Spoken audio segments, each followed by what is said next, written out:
Guys, for every video I make, I'm gonna shout out a subscriber. So, for this week's video, I'm shouting out Spooky Aurora. Go subscribe to her. Anyways, let's get on with the video. How do I do? What if I told you Netflix just turned an honest, deceased woman into a fictional serial killer confidant? And what if I told you they invented murders that never happened in a story about a serial killer who was very much real? And what if I told you this is just the latest example of one man's obsession with making killers and victims' stories dramatized to a extremely unsavory degree? Ryan Murphy has a problem, and equally does Netflix, because they're the ones that greenlit this absolute garbage. And together, they've built an entire empire on transforming real-life monsters into your next guilty pleasure. And with Monster, the Ed Gein story, he's, in my opinion, crossed a line that should terrify anyone who gives a flying frig about the truth. So today, we're lightly exposing Hollywood's most disturbing trend, and the man who's perfected it.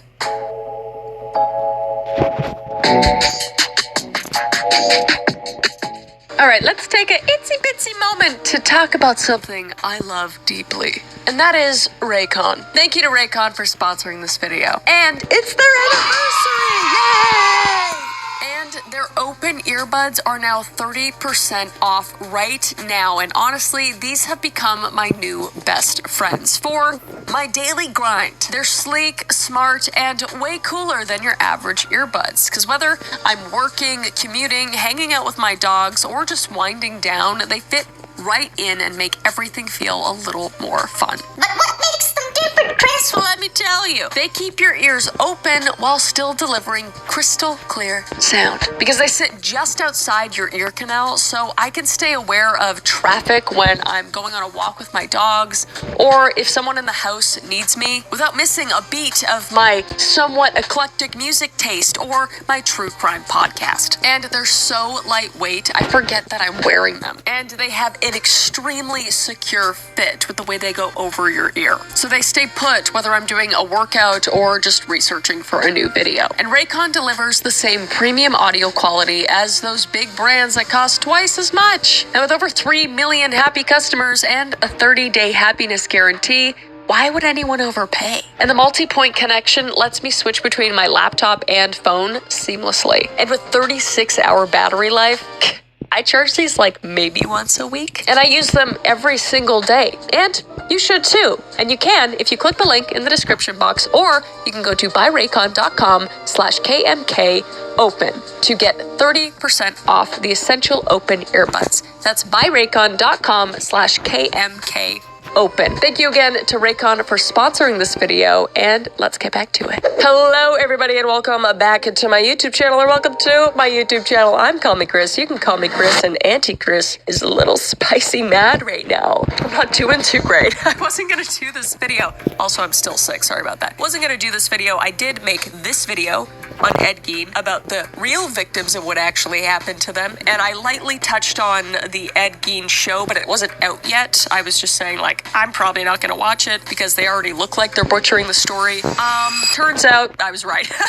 I was right. You know, I got a lot to talk about, and obviously, let's just wave at the big elephant in the room. I make true crime content. I do. But what's important to me is getting all the facts right and giving you information you might have not even known that are part of those facts, and highlighting the victims of the story and the victims' families, and really just nailing in the coffin what pieces of shit the monsters, or the killers, are in those stories. And that is like the most important part to me. Not to mention, I do donate to victims' families around the globe in doing that. So it is very important to me. Of course, it's fascinating, and I'll get into that a little bit later. It's fascinating to all of us. There's a reason why I make the videos, but it also is important to tell the truth and not to make up stuff and romanticize stuff.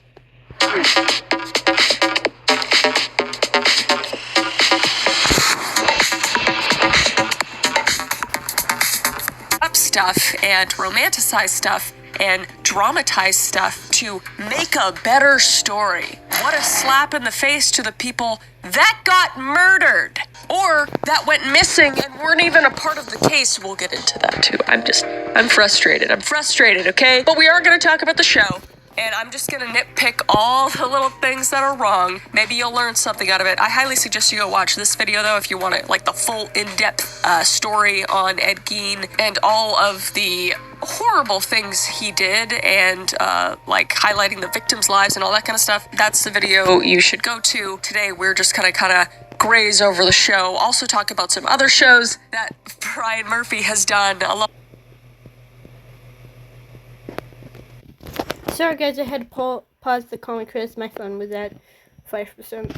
Maybe some other net. And I do do these videos on my phone. Anyways, let's continue with the video. Like shows as well, just really getting into it, okay? I'm feeling judgy. Feel free to judge me too, it's fine. But I feel like there's a line and I feel like it's been crossed. So first things first, let's first take a look at Netflix's #1 newest series. It is #1, by the way. It's been #1 for a while, which is kind of even more disturbing, but also makes sense. And that is Monster, the Ed Gein story. It's the third installment to Ryan Murphy's trove of not-so-true crime remakes, next to the Dahmer one and the Menendez brothers case, which was just, again, I think I did do a little bit of a in-depth take on that, and it's hard, it's conflicting. It's like, there's stuff that's really well done, but then he ruins it by doing this weird bullshit, by making up these weird narratives. It's like, I'm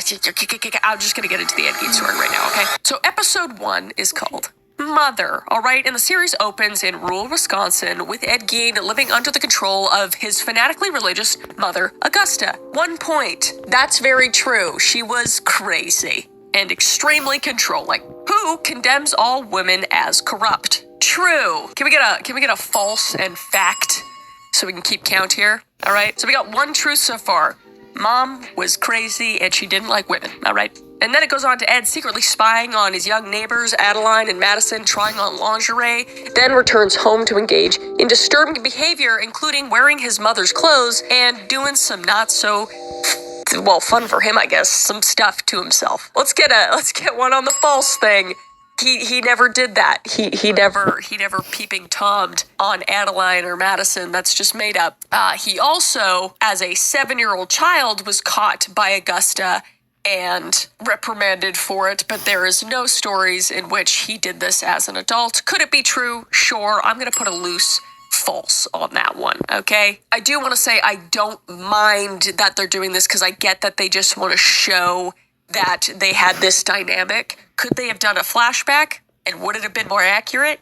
Yes. But whatever. I'm not going to be too picky about that. So when Augusta catches him, she explodes with rage, and at a local diner, we learn Ed and Adeline know each other, and she shares disturbing Holocaust photos and Nazi criminal Isla Coke material with him, feeding his dark fascinations. It is true he was fascinated with Nazi photos and memorabilia and stuff that they did to them, so that's fine. Adeline wasn't a part of this. There's a loose claim that they had talked about this, so again, I'm not going to be like too nitpicky about this, but the whole relationship they made up about Adeline is completely false. It's completely false. There's a quote from her where she said that they had a relationship, but it wasn't until after all of this, and it was false as well. It was proven not to be proven. And also Ed was known to say that he had zero interest in having any sort of romantic relationship with any women. So this is like a whole conjured up relationship that didn't even exist. Yeah. And that's what Ryan Murphy does best. He just makes up this bullshit to make the story more interesting and to get more episodes to sell his share to Netflix. I don't know. So that's another false. And then the episode reaches its climax when Ed's brother Henry, exhausted by Augusta's tyranny, plans to leave and urges Ed to join him. That's true, okay? That did happen. And Ed responds by attacking Henry with a log and leaving him for dead, later burning the body and convincing Augusta it was an accident. That's false. Never proven. It was an accident. Henry died by execution, and yes, he did have some bruises on him. Could it have been Ed? Potentially, but it was never proven. So I don't think it should be in the show because it's not fact. And I think if you're having to fact check through a show and as we'll see, I'm assuming it's going to be at least 50-50 on what's true and what's not. If 50% of the show isn't real and it's based off of Ed Gein's story, it's a bad show, in my opinion. People are watching the show because they're not crazy like you and me who watch and read a lot of true crime stuff. They take it as at face value. They think that is the case. And if they don't, then that's good. If they just watch it and think that, oh, this is clearly made up and it's just Ed Gein, then fine. But I think most people are like, whoa, he's crazy. Like that's horrible. And I can't believe he killed his brother.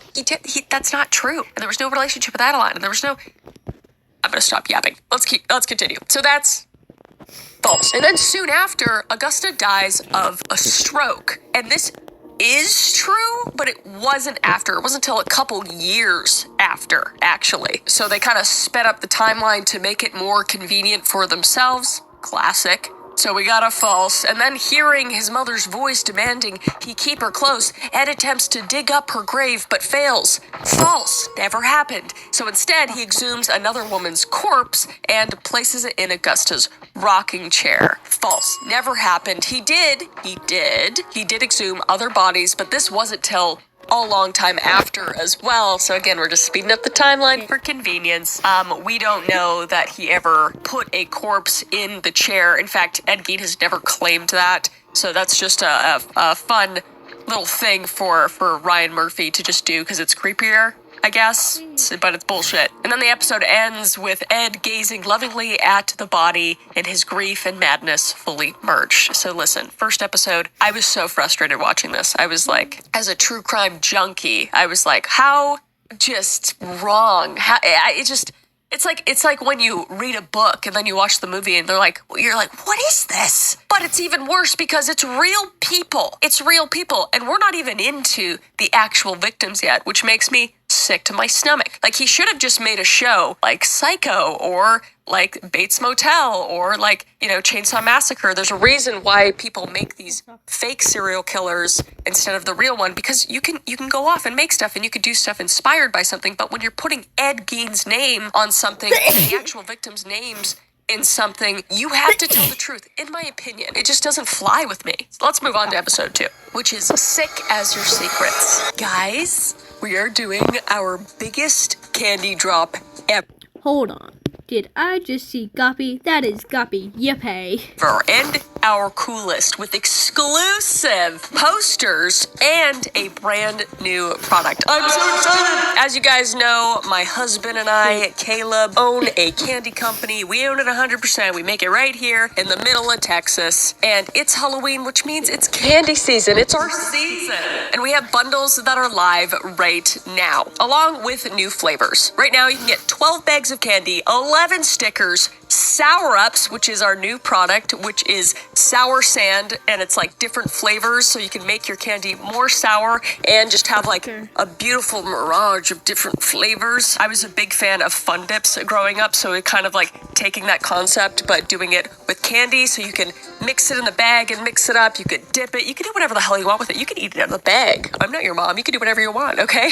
Don't tell your mom I said that. And we have posters. We have 18-inch posters made by an extremely talented artist, Ray Dillon, who's an incredible comic book artist, and they're custom. They're so cool, and you can get 3 of them. And then it includes all of our October flavors, plus some extra strawberry strips and blue raspberry Lil Guys. And besides those, the flavors are pink lemonade strips, cherry pineapple gummies, blue raspberry lemon grape strips, rainbow sherbet gummies, strawberry strips, and blue raspberry gummies, okay? It's a lot, and it's delicious. Not to mention, we have another bundle that has signed posters, signed by yours truly and my husband. Anyways, guys. How do I do this? Fuck. Anyways, guys. How do I fuck? Fuck. How do I fuck? How? Anyways, goodbye.